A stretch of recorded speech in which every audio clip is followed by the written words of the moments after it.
All right, everybody grab a seat. Come on in.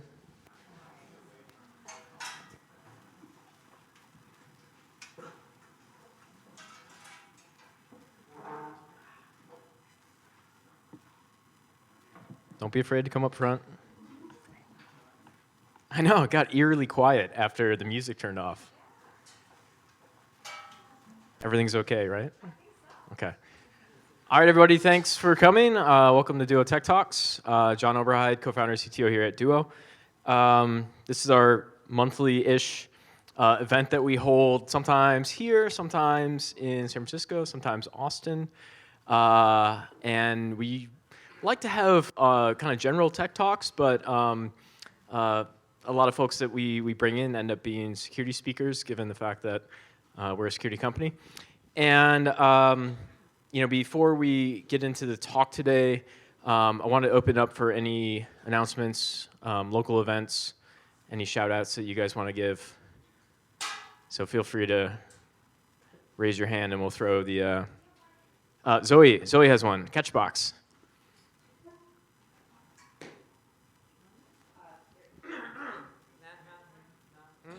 Test. There's a super awesome Ann Arbor local company in town that's going to be hiring. They're called Duo. I am happy to give you more information. Just let me know. Anybody else? Shout outs. There we go. All right. Sorry, Kristen. Ann Arbor Crypto Party has their monthly meeting tomorrow at 4 p.m. It's under Afternoon Delight at All Hands Active. And we decided for this month, we're going to set an overarching topic of safer activism. I have to give a shout out for Zach, who will come here soon. I think he's still at the bar. ARPSec is every month, first Wednesday of each month. So that's coming up sometime in the next month or so. I'm not sure where the next ones will be hosted, probably indoors, given the changing weather. But ARPSec is just a monthly hangout, kind of a drink up, come mix with other people that like security stuff in the Ann Arbor area.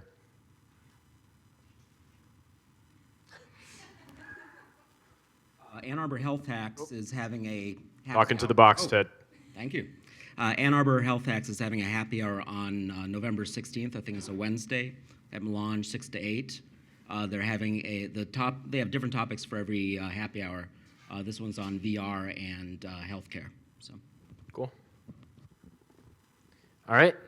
If we don't have anything else, our speaker tonight, Kelly Shortridge, comes from New York City. Kelly, when did we first meet?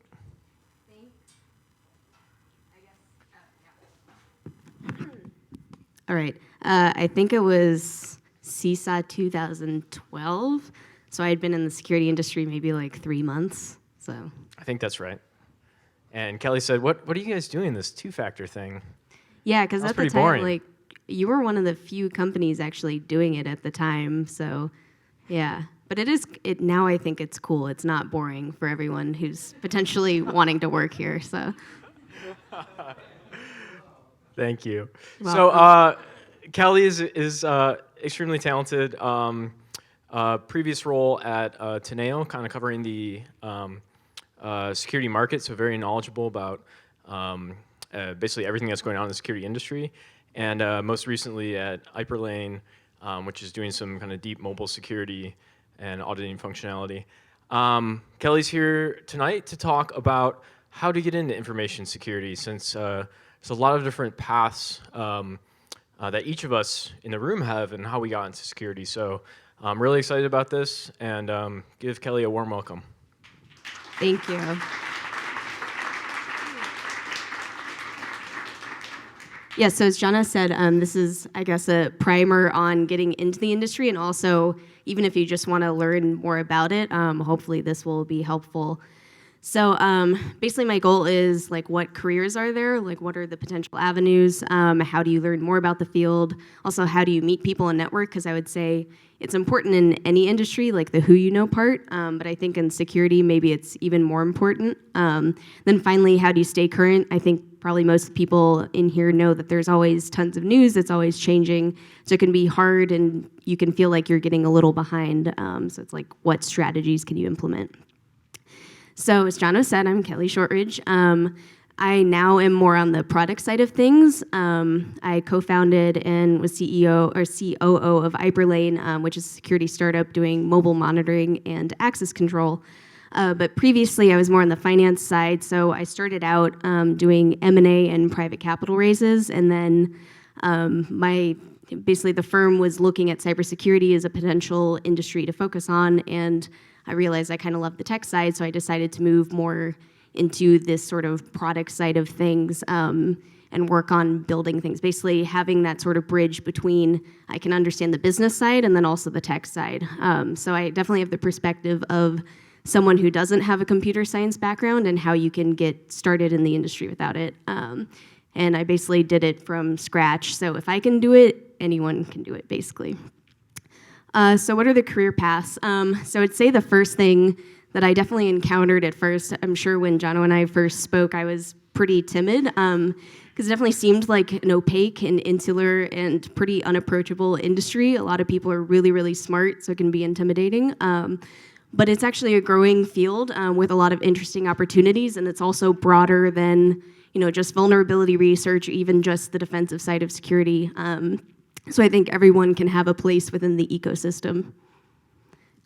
So this is also a word of caution. I've definitely heard this from from people with whom I've spoken, particularly people who've just gotten started in the industry. It can be really depressing because everything's broken and it's going to be really difficult to fix it. Like, you may never fix it, as Trump said. The security aspect of cyber is very, very tough, and maybe it's hardly doable. So keeping that in mind, it can feel like it's hopeless and nothing's ever going to get better, so it can be a little depressing. It's not as necessarily optimistic as other fields. But I would say in general, it's a huge area of opportunity, and it's also, there isn't just one kind of like security job.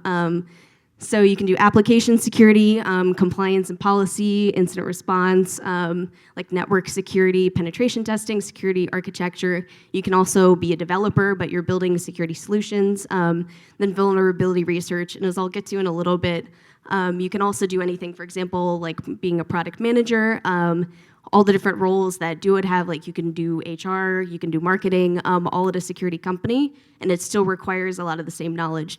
So you don't have to just have some sort of tech background. I also think there's a lot of flexibility because I think there's kind of this base knowledge you need, and then you can do different careers around it. So I would say some of the areas of study that are broadly applicable is data science. So for example, I got my degree in economics, and we did a lot of statistics and econometrics, and that's actually helped a lot with my ability to understand some of the concepts in the field. Math is obviously important. I didn't do that well in math, but I would encourage everyone else to be good at it. Network and system architecture, which again, like I had no background in that, but I tried to look at coursework online, particularly from NYU Poly, to try to get more up to speed on that. And then software development in general, I think is probably becoming more important, particularly as more security startups are building solutions. But even just from the perspective, I would say one emerging area is like security targeted at developers as the customer base. So being able to understand the developer perspective is also really important. So not all security companies are the same. You could be working in a security vendor, and that could mean a lot of different things. So there are mobile security vendors like Duo. You may need to understand mobile internals like iOS and Android a little better than somewhere else. Security consultancies, you're probably flying around a lot. You actually have to interact with people, write nice reports, so it requires some additional skills. Part of the benefit of startups, they'll have faster development times, so it's really fast-paced. Not necessarily as clear of a product direction. It's often like sticking things or seeing what sticks on a wall. But you also potentially have a bigger chance for like having a lot of responsibility. More mature security vendors, like They probably have a big customer base. They know what area they're tackling. So there's greater certainty, but probably less innovation. So what does a security engineer do? So before I came over here, I decided to look through LinkedIn and see what some of the biggest posts are, or the most frequent posts are.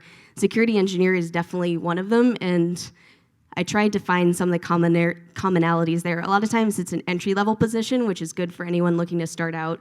So it's like a generalist role, touching on like security strategy, risk management, architecture, incident response. So generally, it only requires a CS degree, but knowledge of anything security related is a plus. So I would say it's a good way to kind of like get your toe in the water in security and figure out like what area in which you'd want to specialize going forward. So I wanted to also give a few examples on specific areas and what sort of skills that might require. Like maybe people here aren't necessarily in college, but if you have some of these skills, it could mean that you could apply to some of these jobs. So for network security, understanding kind of like the fundamentals of like network design and architecture is really important. Having some familiarity with security tech is also big. Then I think one thing that I've heard a lot from kind of like heads of security teams is that they really want people who take the initiative to develop their own tooling, which means that you need to have some sort of development ability. And then a lot of people now say that some knowledge of machine learning and other analytics is also a plus. So number 2, application security engineer. So it's obviously auditing applications. That's probably the biggest thing in common. Understanding like application architecture. Big thing is also helping optimize processes as far as how the developers develop the apps, and also making sure that security is part of that life cycle. Again, building tooling is, I would say, across the board becoming a bigger thing. And then some of the example languages, like pretty much anything in which an application is built. And finally, I guess this is considered generally the sexiest area of security, vulnerability research and reverse engineering. So you're analyzing malicious code, shell code, packed and obfuscated code. It's also identifying attacker methodology. Then again, strong math abilities, particularly stuff like graph theory, being able to use IDA Pro or something like Binary Ninja, which I recommend. Then user and kernel mode debuggers. And then the languages, I guess, are arguably a little lower level than some of the other areas of security. I also think it's important to talk about some of the non-tech skills. A lot of people, as I say, don't be a jerk. A lot of people kind of have an inflated ego. Obviously, security, it's more competitive on the like people who hire side because there is not very much talent. So a lot of people, it goes to their head that, you know, I'm the shit. I can act however I want because I have these skills. I would say don't do that. Just because people will work with you doesn't mean they like it, and that's not a good thing. So Justin Berman, who heads up security in Flatiron Health, gave a really, really good talk in August about designing a security team. And what he talked about too is like within an organization, you really need to be listening to other parts of the organization. Because if you're just telling them no all the time and you aren't reaching out proactively to understand their concerns, they're just gonna go around you and not actually listen to you. So you have to understand when to say no and also understand why they might say no and figure out how you can best fit in. Obviously assume you have a lot to learn, and then like it shouldn't have to be said, but like sexist, racist, or other like is jokes have absolutely no place in the workplace. Like I think some people still think they're on 4chan. Don't do that. Make sure you have respect for everyone. So some of the major city hubs, San Francisco, New York City, and DC, I would say each city has like its own flavor, which is mostly driven by the employer base. Obviously, for example, like in Ann Arbor or Detroit with a lot of the automotive companies, there's a pretty big need nationwide. So on the government side, like Raytheon SI is particularly good as far as like entry-level positions. Obviously, some of the other companies, Booz Allen Hamilton has had kind of like a sketchy record recently with employees. That's more, I guess, on the consulting side. So I guess if you have like big plans to blow open the government, go to Booz Allen Hamilton, I don't know. On the private side, I would say pretty much every industry at this point is hiring some person in security. So some of the obvious ones like Google, Etsy, Square, Flatiron, Uber, which is kind of cool because they're working on like how to secure automated or like what is it called? Auto driving cars. Thank you, autonomous vehicles. Yeah. And then Slack, and then Gemini, which is like a Bitcoin company. So I list those because I know the security people there, and they're good people. So, but as you can see, it's across like a wide range of industries. So if you find something cool, like if you find medical devices really cool, then you can like go there, which is neat. So, and then security vendors, Duo obviously being one of them. Others like big companies like BAE, consultancies like IOActive. So it really runs the gamut from like startups to consultancies and then to mature companies. Just interrupt. So, like higher ed hires a lot of security people too. That's accurate. Yeah, higher ed has a pretty big need. So the broader applicability, I also think security can serve as a differentiator in non-security roles. So like anyone in the development process, design and UX should be able to consider security in a lot of their choices. I think that's part of the problem we have right now is there isn't necessarily, I feel like the security knowledge is pretty siloed, so as much as that can be changed, that would be great. I think also PR, particularly legal, I think is starting to get a better understanding of security challenges. Finance is becoming important, but particularly because the SEC, it looks like they're gonna start regulating security stuff. So even, for example, in M&A transactions, bankers are starting to now consider, like in the, what is it, the Verizon Yahoo acquisition, or is it AT&T? I forget. They're potentially discounting the acquisition by $1 billion because they were hacked, which is quite material given it was being bought for $4 billion. So obviously you have to pay attention to that more. So product managers, pretty much what I'm doing with liberal arts degrees, which I have, also should understand customer and engineering needs, and part of that is obviously security. And then finally, security vendors themselves need all the typical non-security functions, but I assume probably most people who work at Duo, even if it isn't in a security role, like understand why Duo is needed with their customers.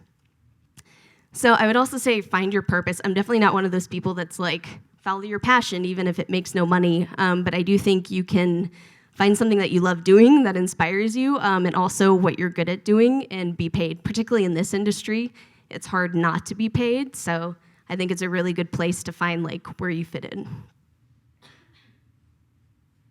So as far as learning more, which starting out, it can seem really overwhelming because there's so many different areas to potentially study. Like I wouldn't recommend, so as a funny anecdote, someone who will remain unmentioned told me that FRAC was a really good resource to learn about security. What they didn't tell me is like the first like 60 issues are all about phone hacking. So I read like old school phone hacking, not like smartphone hacking. So I read all of them. I was like, what does this have to do with anything? So that took a lot of time. So don't do that. But it is a great resource after like issue 64 or something like that. Like once you get into the late 90s, it starts getting good. Skip the 80s stuff. So anyway, regardless of whether you're a complete beginner or like switching fields, or if you are already in the field, there's always something to learn.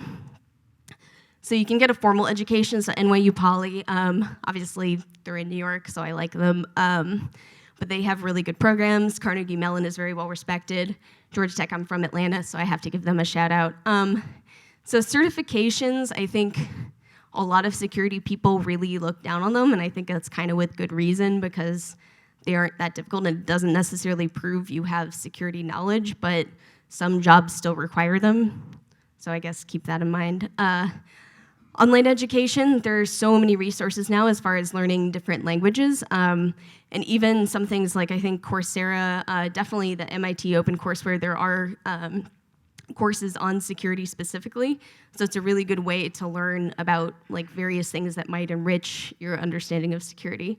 I would say consistency is key. Like if you look at it one day and then a few months later, you're like, okay, I'll look at this thing. It's not necessarily gonna be as helpful.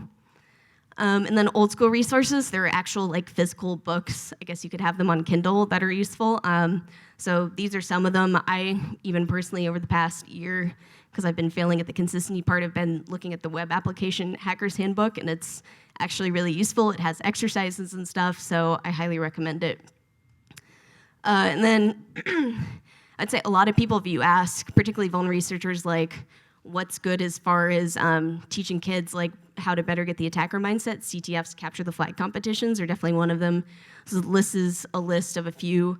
There are also war games. I haven't heard people talk about these in a while, so I don't know how relevant they are. That's a reference list of different CTFs.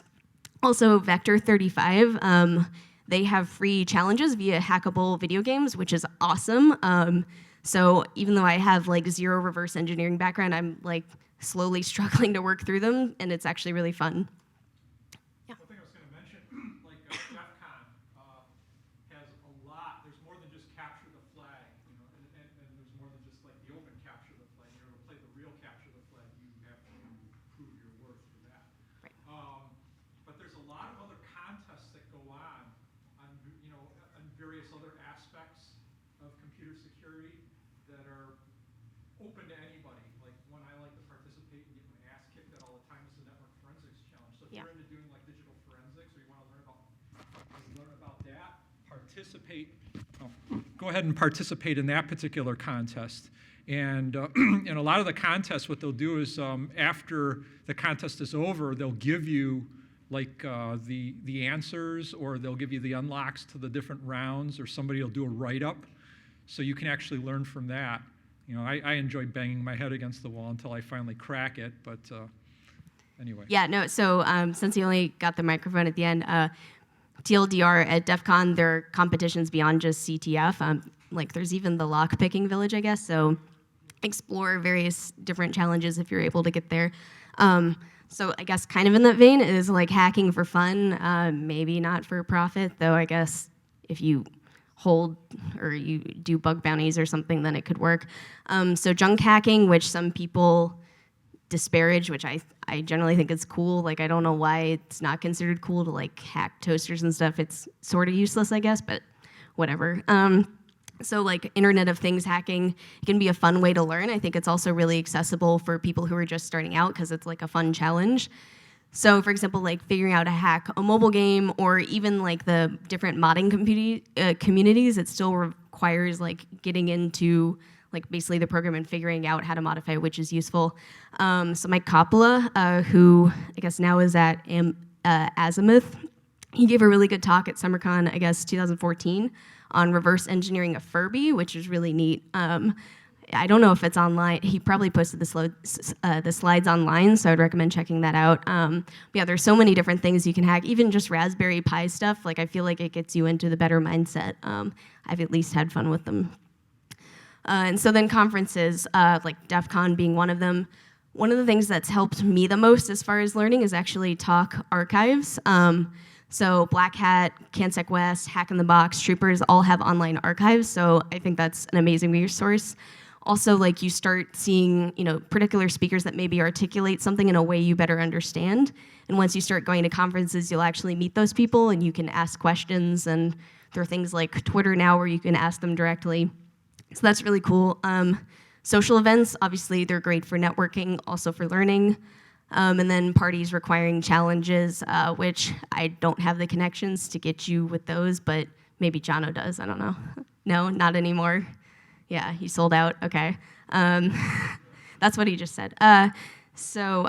B-Sides also has events all over the country, so if you can't necessarily travel to some of the other places, there's probably a B-Sides in your area.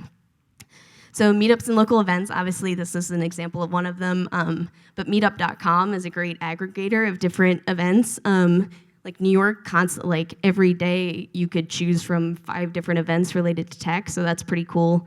I think after a while, once you go to some, you start figuring out which maybe are better as far as learning opportunities. Some maybe are better for networking, but not for learning, so you just start to get a feel of them. Trainings, so I've never actually done a training, but they can definitely bring you up the learning curve really quickly. So SANS has very practical education. A lot of their resources are online as well. Like, for example, like I figured out how to customize my Windows firewall using SANS resources, so little stuff like that is useful. Conferences also have a lot of different trainings from different companies. Those are also expensive, but there are also trainings year-round as well. So research papers, so keeping in mind that a lot of times academia lags behind some of the private vulnerability research, they can still be an interesting way to see kind of what's going on. POC or GTFO, I think, is kind of like the new FRAC, because FRAC hasn't been updated in a while. There's a lot of cool research that's in there. The NetSec subreddit on Reddit can be hit or miss, but it's a nice aggregator of different news. Microsoft, so, God, Jonah, do you know who's the really funny guy at Microsoft? You know, like the one that's talked about, like with Mossad, you should just give up. Yeah, James Mickens, thank you. So read any of his stuff, like it's amazing, it's hilarious, and like it's great as far as learning, but Microsoft actually publishes a lot of really great research, so I would check that out as well. U of M, like here? That's awesome, cool, very relevant. Also make note of particular topics you find interesting, because that way you can start like basically Google fooing and file type PDFing until you find as much research as possible. And also industry guides and compliance, so this can be seen as boring. Having read through HIPAA stuff and PCI stuff, like it can be a little soul draining, but it's also good to understand because like compliance is a huge part of security budgets in general. So particularly if you have a liberal arts background or maybe thought you were going to be a lawyer and then realized how many people are going to law school and that market's not so great now, and you're like, maybe I'll do compliance stuff and security, then you should probably read through this stuff. Also, vendors often publish basic security guides. I don't know if Duo has, as far as like, here's what you should do for mobile security, but obviously they're a little biased most of the time, but it can also be helpful to think about like, okay, here are generally the technologies and strategies people are using. Other organizations like the Cloud Security Alliance that have guides that are less biased, but only in that it's probably only promoting all the companies that pay dues to the Cloud Security Alliance, but it's still useful. NIST has their security standards that they publish, which is good to know because a lot of people follow the NIST guides. Then finally, a lot of con presentations, like Etsy has done a lot of these where it's like, here's how we run our security organization instead of just vulnerability research. So networking, which is super important. So InfoSec is a trust-based industry. Friend DAs are really important, so don't violate trust and also be wary of those who do. A lot of people are really leaky, and it's hard to figure that out once you start out, so kind of be looking for those sorts of things. So as far as the networking strategy, generally I would say get as many like at-bats as possible and also follow up. So meet as many people as you can across a variety of areas of expertise, also career stages. Some people really like helping out, some people don't. Just have to take that with a grain of salt. Then also you can ask like, hey, I'm looking to learn more about, let's say, medical device security, and then maybe someone will know someone who's working on that and you can get in touch that way. But be humble, like don't expect someone to give all their time to you. Like you should be very gracious because otherwise they won't want to help you. So I'm a very awkward person, so this is like my whole life. If you can't see it, it says, man trying to enter conversation spends few minutes smiling and nodding at edge of circle. So basically my strategy at networking events has just been to go up to people and say like, mind if I join the conversation, or like, hi, I'm Kelly, and it's as simple as that. Normally people won't be jerks, so like just go for it. Like people won't be like, wow, you're so awkward. Nobody's gonna do that, so. Also talk to different types of people. So like the InfoSec rock stars, like vuln researchers, they're cool most of the time. And they can give you a really great perspective as far as like cool research and what's on the bleeding edge. In general, like they'll probably be maybe 5 years ahead of what companies may care about as far as their own security. So you should also talk to in-house security people, like CISOs and so forth, so they can tell you how defense is done day to day rather than in theory. And finally, if you want to work at a security startup or even start your own one day, understanding the needs of buyers is really, really important. So like what their day-to-day challenges are, what their buying process is, like what keeps them up at night. So I'd say for all of these things, just listening is really valuable. So again, if you're awkward and introverted, like I love listening to people, and it's actually a really great way to learn. So again, haters gonna hate. Like some people will be jerks, and they'll say like you don't belong in the industry for a variety of reasons, but don't listen to them. unless you are being a jerk yourself. So people like passion, they want to support quote unquote winners. Like persistence is key, so like don't give up just if one person is not particularly friendly to you or seems like they're trying to exclude you from something. Also define your own measure of success, like I'm never gonna be some awesome vuln researcher or whatever, which that's totally fine, but for me, I think it's cool to be able to share kind of like different perspectives with people.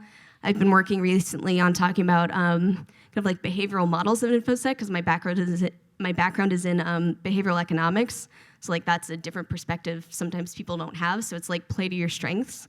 Then yeah, you'll bring a valuable perspective no matter what. So as much diversity of thought as possible is good.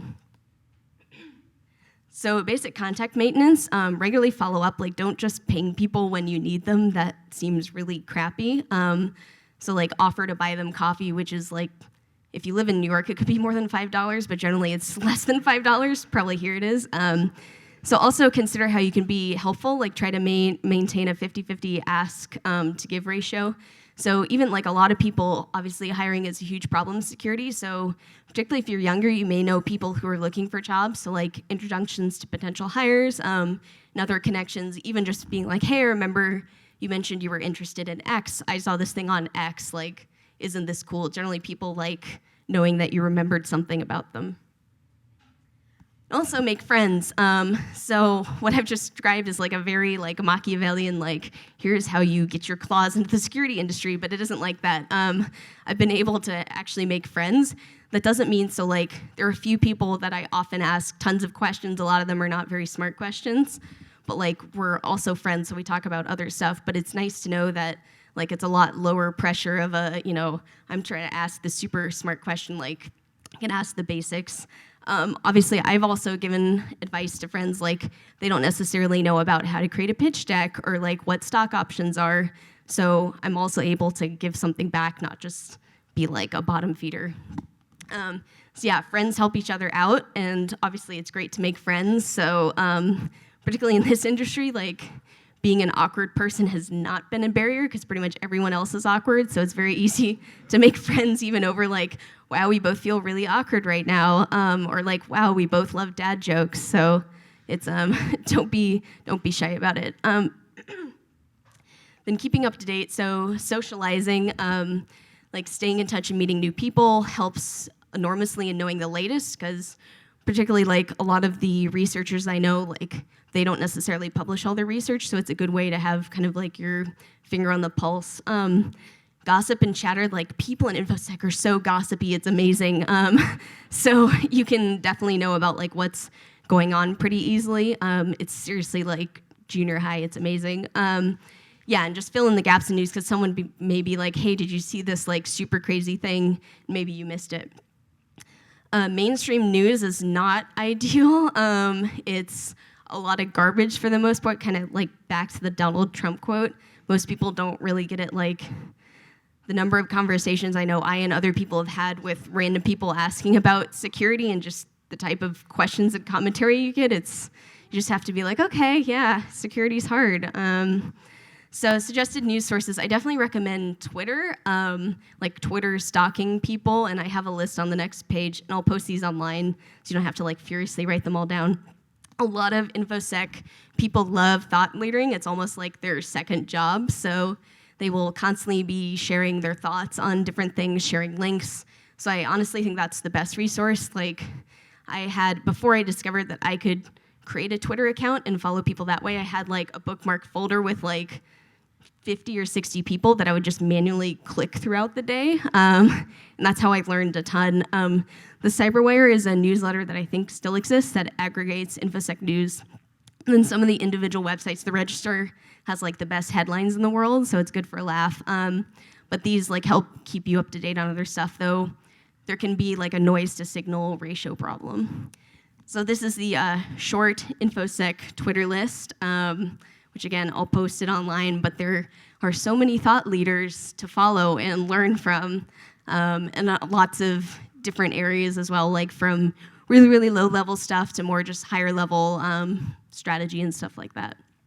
The Gruck is probably the most famous of them if you know him, of him rather.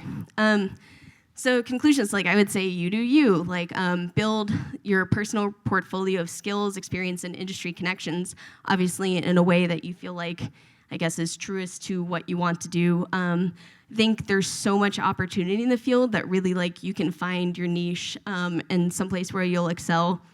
Also, my dad always says this, I think it's great advice, it's a marathon, not a sprint.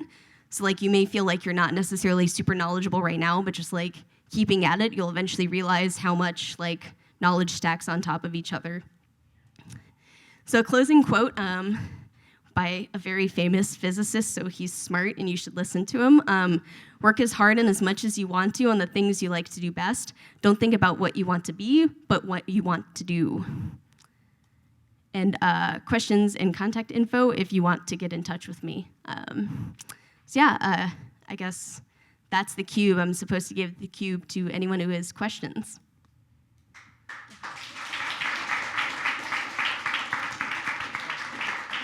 We're going to make you run the cube now. Okay. Yeah, one thing I was going to comment on, you mentioned that, well, I had to read through all these old issues of FRAC to, and then I would argue you learned something from that. Thinking about how phone phreaking worked, I mean, that is essentially an old school vulnerability. Yeah. Thinking about how, the signaling for the phone system was not separated from the voice channel, and how you could eventually manipulate it. And actually, the Bell system, in the Bell Systems Journal, this was actually published. So. Shit. Sorry. Oh. Okay. Well. So anyway. We've got a delay on the live stream, so we'll put the bleep. Yeah. Sorry about that. All right. Let me. Here. I'll just. Is anyone still writing this down or need it? Otherwise, I'll close it up. Okay. Cool. Sorry. Okay. That was just more of a comment. I don't think you wasted your time at all. Yeah. I mean, I would say like it did take a few weeks, which was a little frustrating. But yeah, I guess what's cool about the phone phreaking stuff, or even just reading about the history of InfoSec, like it does seem like there's so much creativity involved, and almost like it was harder in some ways back then. That like kids these days have it easy or whatever. So it is cool to see like particularly how the industry evolved is really neat. So. And if you think about it, how Steve Jobs and Steve Wozniak got their start, maybe people don't realize this, but before they founded Apple, one of the things they were doing was selling blue boxes. Right. Yeah. So yeah, they're definitely like what is it? Which hacking group now has like billionaires and stuff? Like whoever founded WhatsApp? Woo woo. Yeah. So you can become a billionaire if you're a hacker. So that's pretty exciting. Yeah, Rich is on it. Jan Koum from WhatsApp and a bunch of other. Doug was in woo woo as well. Yeah. Could you open your laptop and accept my plugin? Oh yeah. Oops! Oh my God! Explosive. Sorry. The catchbox just went off the rails. Yeah, so I know you talked about a little bit about CTF. For those who are interested in security, there will be CTF tomorrow from 5 a.m. to 3 p.m. at Vassar College.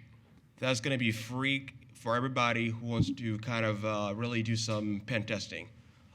If you need some information, please come see me. Thank you. Don't throw it back. Just pass it around.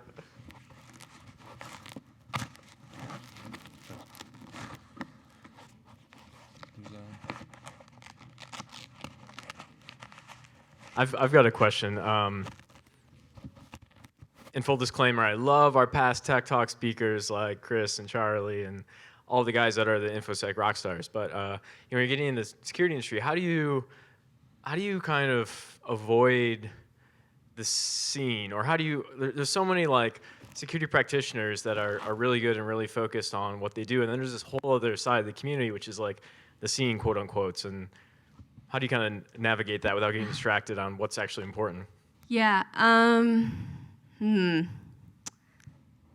Well, I guess the scene has been really useful to me. It's almost like there's that curve, I guess, where it's like when you have slightly more knowledge, like your confidence goes way up, but the more knowledge you have, it's slightly down. So I actually feel like a lot of people in the scene, to me at least, definitely not amongst each other, they've actually been really helpful and very humble towards me. So like I ask just a lot of questions, and I think they like talking about it, knowing that they're kind of teaching people. Like I feel like a lot of the InfoSec rockstars are actually really good teachers, which is really neat. So I'd say it's less about avoiding that. There are definitely some aspects of the scene that are not necessarily as savory, but I guess I haven't been, because I haven't had the same experience as some people, I guess, because I ask a ton of questions and treat it like it's thinking about, for example, like if I had the opportunity to talk to like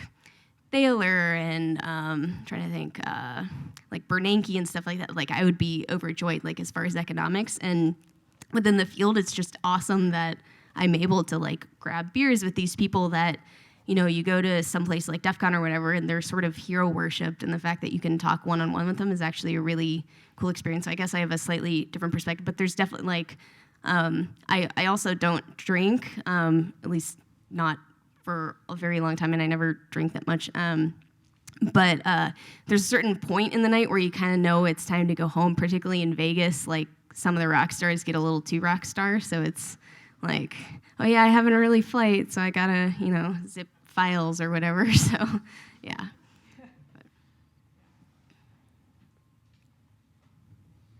Question up front here. How would you recommend, as a new graduate from college, kind of breaking in when it seems like a lot of the security jobs are 3 to 5 years of experience on top of your college degree, and we want you to know everything, but it's entry level. So how do you break into that? Yeah, I think that's also a problem right now in all industries, to be honest. Like, I know with the recent election, people are like, well, why is there a 3 to 5 year experience requirement if, you know, ... So I would say it's also, I think, not to get into like the, you know, I guess diversity side of it, but it's definitely one of those things where like empirically women also take those requirements a lot more literally, whereas a lot of guys will be more like, whatever, like I'm great. So of course, like they would be lucky to have me, whereas women are like, okay, well I don't have like one of these 5 languages, like clearly I'm not a great hire. So I think a lot of times just go for it. Presenting your case, I think, is really important. A lot of times it's hard to even get in the door. That's where I think networking really helps, because if people can see, like, for example, even with my background, like nothing really, particularly when I was coming from banking, like nothing really said like, oh, this person could, you know, like help build a product in security. And so I think that's where the networking part comes in a lot. There are also a lot of companies, like if you look at financial services, or even when I was looking with some of the Detroit area firms like GM and stuff, that like security engineer, most of the time they don't require that experience. So it's looking more for the generalist roles, I think, is really helpful. That would be my main guess. And also just at a lot of conferences, there are different booths. There are a lot of recruiting events, particularly at CTFs. So I think just talking to them and kind of getting your name in there is really helpful, because I think almost always people are not, I shouldn't say almost always. I assume that probably you, as well as many others in here, present better in person than on paper. I certainly do. So like getting that human connection is super important. Thank you. Another question for you. I think it was Sarah Zatko who, you know, she has a big thesis that InfoSec is struggling with talent due to kind of like I guess, depends on how you define it, but downstream or upstream effect of not having the right kind of educational curriculum institutions. Like, why is this kind of content, which is great material of how to get into the industry, why is this not being disseminated in other forms in more kind of formal institutions of education? Yeah, I'm not really sure. So actually, a friend of mine, Julian Cohen, Hockey in June, he wrote a blog post maybe a few months ago talking about the big problem right now, particularly in academia, like why it's failing students who are in security. And a lot of it is like, security is very different than other fields where, like for example, a lot of people, I don't know about you, but a lot of people got their start just by like hacking stuff as a teenager, and that was better preparation than a lot of the academic programs right now. It's like practical experience. It's almost like a trade skill in some ways, where the only way you really learn is the practical experience rather than academia. So, but that also any academic institution doesn't really want to say that, right? So I think that's part of the problem. And there's so much money to be made through trainings and stuff like that, that I think it's not necessarily as talked about as far as like, here's how you get more practical experience. I also think, at least obviously this wasn't me, like I was just playing World of Warcraft in high school basically, but other people who were hacking in high school, like it does seem like kind of the older generation, let me know if you disagree, Jenna, like it is harder now What? as a teenager to... The older generation? Well, relative Jeez. terms. Jeez. Above 30, like you're nearly dead. Oh my gosh. So, like, yeah. Retired. Yeah. Yeah. So I think it is harder now for kids. Like there are, I feel like, more barriers to entry. In some ways, like bug bounties, I think help a lot with kids who are looking to hack. But it's just, I guess, a different like vibe. It's a different culture now where it's more, I guess, frowned upon, like particularly with like CFAA or whatever.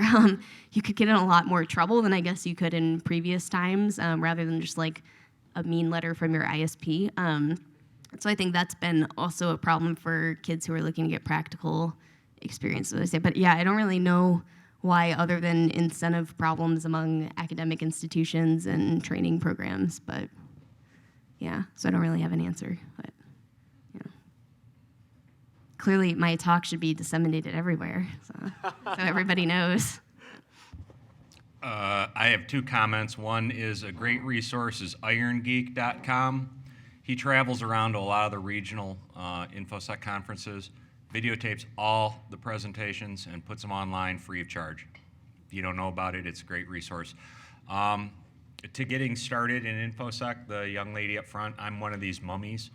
I guess I'm the Walking Dead in this industry. So, at least from my perspective, the thing is, so us older folks, we've started moving into like management positions and stuff, and we figured out that HR isn't all that. So they do stuff like, I want someone with 3 to 5 years with a CISSP. Well, you got to have 5 years just to get that cert. So really, they're not out there. So the way I found to get around all of that is make friends on Twitter, follow a lot of these people. You'll see them post stuff, you know, they'll retweet, you know, there's a job here, whatever. Reach out to them that way, and then you can get them your resume directly, and so you can end run HR, because all they're doing is they're checking boxes, right? Do they have a CISP? Nope, throw them out. Well, you know what? I don't care if you have a CISP or not. I'm looking for smart folks who are really interested and driven and get along well with others, you know? I can teach you all the rest. So that's where I'm at. Yep. Yeah, to kind of add to that, this is kind of like addressing your question. If I recall, this goes back a little ways, but there was a time, you know, like when companies were advertising that they wanted, you know, somebody with, you know, they wanted Java programmers with 5 years of experience, and the language hadn't been introduced, you know, it hadn't been out in the wild it had been out in the wild for less than 5 years. So he's right. Sometimes the HR people aren't quite, you know, they're just putting together like base rules, and they don't know that the requirements that they're putting out really don't make sense. So you just sometimes either, you know, his advice is really good, or otherwise just apply. And, you know, and point out, well, geez, you know, this hasn't been around for that long anyway. But well, maybe don't put it quite that way. But yeah, I think formal education is not as, I don't want to say valued, but not as emphasized in security. Like some of the best hackers I know, you know, dropped out of high school or college. Yeah, definitely. And you know, it's more about what you've done, what you've put into practice. But that's one of the challenges. Is like it's an industry that moves so fast that like, how do you develop curriculum and hire professors that can keep up with it when, you know, Right. all of us are struggling to keep up with it too. Yeah, and a lot of the professors, it's often a problem in finance too, where a lot of times you'll see professors who have been like even former hedge fund managers, stuff like that. Like you need people who have actually had the real world experience, but that's generally somewhat rare in academia. So unless, like, for example, like other people have said that, for example, cryptography, like a lot of academic research is done in that, but in the real world, like that it isn't necessarily as relevant. So oftentimes there's like a mismatch between what people are researching and studying in academia and what actually matters in like real world practical areas. Speaking of resumes as we are. Do you have any sort of, an offhand tip or two that you found useful? It's good to collect them. So I think I probably have a different perspective. So investment banking, if anyone's seen American Psycho, like the business card scene, it's very similar for resumes. Like people will actually get out rulers, measure the margins, make sure that like everything is properly spaced. If you have a typo, you're auto dinged, stuff like that. So I come from a place where like I have to make sure, or I at least still have it ingrained in me, like my resume has to like look perfect. So I think UPenn has it. If you just Google like action verbs resume, like I would say in general, as much as I've seen, for example, like when we were hiring at IperLane, I've seen resumes where it's like did X thing, did Y thing, and that doesn't necessarily tell very much. So as much you can say like I manage this or like I developed this. Also, showing not telling is better. So for example, like if you built some sort of tool that was supposed to be used by developers, like say you're in college and you built an open source tool, being able to say like was used by 1,000 users or something like that, like having numbers to show that like you had some sort of outcome, I think is also really good and helps differentiate. As far as like security skills specifically, I think just showing, again, like you've had a good breadth of experience that you understand kind of the fundamentals. I think a lot of it is also in the interviewing part. Like so many hiring managers, at least for security, I've seen care so much about understanding the attacker mindset, and that's really hard to make apparent from a resume. I think CTF experience, stuff like that, as much as you can say or try to intimate that you have at least some semblance of that perspective and you aren't just someone like Justin Berman said, like you aren't just someone that knows like this one firewall and exactly how to use it, and that you can actually think about security at like a higher level is important. I think one of the things we did actually just this week, Chris Sub from our security team hosted a resume writing workshop for the women in Eastern's information assurance program. So if you're interested in some of the outcomes of that, we can send them along. But I have similar views. Like especially if you're in school and you have a resume, like don't even put your coursework on that because everyone has the same coursework. Put all the things that you're passionate about outside of school, and you'll really stand out. Whether it's your open source projects you worked on, CTFs you've hacked on, bugs you found, that'll set you apart. So then, what would be good about going to get a cybersecurity degree or going to college? You had economics, but we've been kind of saying it's not that great, whatever. And personally, like I just started this past semester at Eastern, and I was kind of the same way. I was like, I can figure this stuff all by myself. I can teach myself. College is way too expensive, but I ended up going to Eastern anyway. So like I almost feel as if maybe I shouldn't have, but another way like I feel is if I don't know if I have enough motivation per se to get it all done all by myself, figuring everything out, and that Eastern or school kind of helps me to go ahead with that passion. So I don't know if is there anything good? Maybe it's a broader education kind of. Yeah, I don't mean to be like Peter Thiel, like don't go to school, it's terrible. I really liked, particularly like my liberal arts education. I felt like even the things looked down upon by the tech community, like philosophy and stuff like that, is actually really good. I felt like my education was more about how to think, which I think is important. So if I even find liberal arts valuable, I certainly find other areas valuable. I think the key thing is like studying can help. It's just also making sure that you're getting, again, like John was saying, like some sort of like more practical experience. Again, whether I would say just in general outside activities, like even I had like the business club and other stuff that I was working on, like I had a fashion blog even, like just showing that you are like taking initiative outside of it, and particularly in security, like you're wanting to learn more about security stuff at a practical level, I think is helpful. But definitely like I don't think education is useless at all. I think it could be really helpful, if not just, as you said, for the structure of like, again, teaching you how to learn about stuff, so then in the future you know like the general process you need to do. So. I was just gonna add something on the resume side because I read a lot of resumes. I fully encourage like spearfishing your resume. Like pay attention to the company that you want to go work at, see what the attitude, what the profile of that company is, and calibrate your resume to it. I don't want to see a resume that's a job description because I have that. I'm hiring for that. I want to see what you've done, and as much as you can convey in a resume who you are or why you want to be here and not just at a job.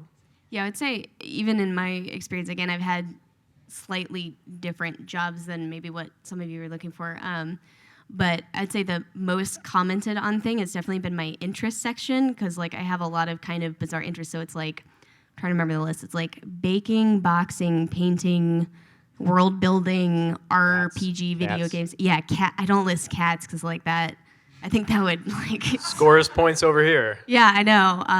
But like, then I mean, I think they can tell when I show up because I wear all black. Like, there's always some stray cat hair, but it hasn't hurt me so far, at least. Yeah, but just showing that like you're a human being and you have different interests. Like, even I remember the person who ended up being my boss at my last job said in my interview like, "You're really weird." But like I got hired and like he wanted to work with me, so I think it's showing that you're not like just a weird robot type person, like showing that you have personality. Like every company has a different culture, like you may fit in some, you may not in others, but having common interests I think is important. Like think about it almost like on a dating profile, like if you just put like, here's my prior dating experience and you didn't put like your interests or anything, people would be like, who is this person? This is so weird. So I think it's important to show like I'm a human being. So I don't know if we still have it on our job submissions, but we used to have a custom question at the end of send us a picture of a badass owl. And we come up with like, some people would just Google for that and paste the same link in from Google Images. Some people would create their own, which is really awesome. And some people would just write like no in the box. And we'd be like, okay, yeah, that one's out. The only way that you lost points on that was if it was the first page in Google image results for badass owl. Yeah. If it's anything other than that, you won. Yeah. of course there's some people who think owls don't exist, only they exist in Harry Potter. So yeah, I read it on Reddit, so it has to be true. So there's a remote question, but it seems like you may have already answered a lot of it, just so that they feel like they got it answered. You provided a lot of great resources, but do you have any good tips on how to determine what type of job would be a good fit for you? Yeah, I think that could get into a longer discussion. As far as like even philosophical, like for example, vulnerability research, you aren't necessarily on the like I'm protecting users side. You could be seen potentially as the opposite. So I think kind of I think it's similar to, for example, in like the medical field, like what you want to do. There can be so much variation. So I think it's even what you gravitate towards. That's why I think starting to look at different research is a really good place to start, because if you feel like, there's one paper you really get into and like, oh, I find this problem really interesting, I think that'll help guide you. Also, I think starting out with the generalist sort of program is useful. Like in investment banking, there's generally, like my firm was a little different, but there's generally a generalist thing where you go across like tech, healthcare, industrials, like a bunch of different industries, and then after a year or so, you get to pick like, okay, this is the group I want to go into, and I think that's important. Like you don't have to decide quickly. But I think even, again, as part of networking, like if you talk to someone who does incident response somewhere, ask them like, what do you like about that job? What don't you like? Like what are the biggest challenges, and see if maybe that aligns with what you want to do. I think there's also no shame in just doing something because maybe it sounds cool. You don't know if it's a great fit and it pays well. Like I think that's totally fine. I don't look down on that at all. So I think a lot of times it can be hit or miss.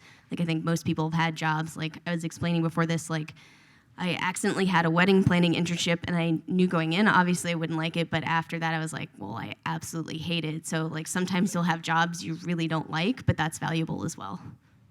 I think also just to add on, this is a little unrelated, but I think people who have been farther in their careers like would definitely agree that team is extremely important. Team can like make or break a job. I think as much as you're interviewing with a company, you should be thinking about like, do I want to join them? And I think one thing that's been at least good as far as my own interviewing experience is asking important questions, because it also shows your interest in the company. Like unless you really don't care about them, you want to understand what sort of culture it is, like what they are passionate about. So I think don't ignore the team aspect, because even if it's maybe a challenge you aren't as excited about, like a really great team will still get you excited about collaborating. That's an important interview point. I was going to say, this is something, when you go to interview for a job, you think you're the one who's getting, being the interviewee, but you also have to interview the employer. because you have to figure out, they're trying to figure out whether you would fit in at that particular organization, but you also have to do the same thing. If the hiring manager asks you if you have any questions about the company, don't say no. Yeah, do your research. Like, I probably do too much in general. Like, I do, if anyone has read my blog posts, they're generally like 8,000 words or more. Like, it's horrendous. I love just researching stuff. But definitely try to look, particularly like companies like Duo or, again, like Etsy have put out presentations from people so you can get a sense of like what the culture is like, what sort of problems they're working on. And asking something specific just shows you care and it's not just a job. Cool. Well, if there's no other questions, give Kelly a great round of applause. Thank you.